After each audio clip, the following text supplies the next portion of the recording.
الرحمن الرحيم. يا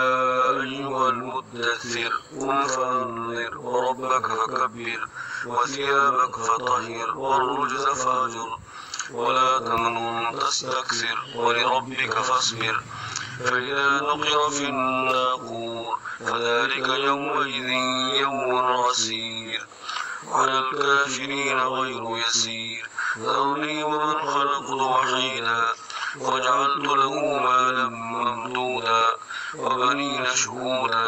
ومهدت له تمهيدا ثم يطمع أن أزيد كلا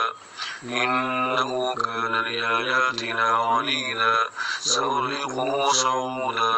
إنه فكر وقدر فقتل كيف قدر ثم قتل كيف قدر ثم نظر ثم عبس وبصر ثم أدبر واستكبر فقال إن هذا إلا سحر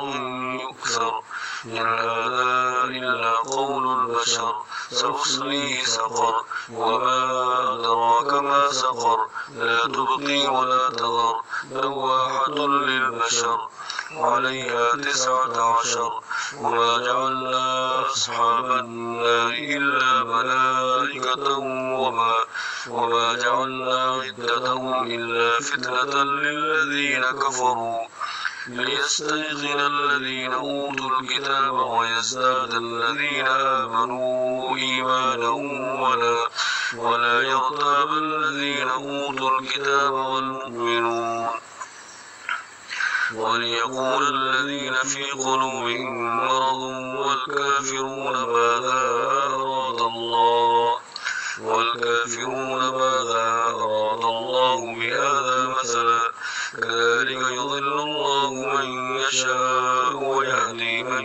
يشاء وما يعلم جنود ربك إلا هو وما هي إلا ذكرى للبشر كلا والقمر والليل إذا أدبر والصبح إذا أسفر إنها لإحدى الكبر نذيرا للبشر لمن شاء منكم أن يتقدم أو يتأخر كل نفس بما كسبت رهينة إلا أصحاب اليمين في جنات يتساءلون عن المجرمين ما سلككم في سقر قالوا لم نك من المصلين ولم نك نطعم المسكين وكنا نخوض مع الخائضين وكنا نكذب بيوم الدين حتى أتانا اليقين فما تنفعهم شفاعة الشافعين فما لهم عن التذكرة معرضين كأنهم حمر مستنفرة فرت من قسورة بل يريد كل امرئ منهم أن يؤتى صحفا منشرة كلا بل لا يخافون الآخرة كلا إنه تذكرة فمن شاء ذكره وما يذكرون إلا أن يشاء الله هو أهل التقوى وأهل المغفرة.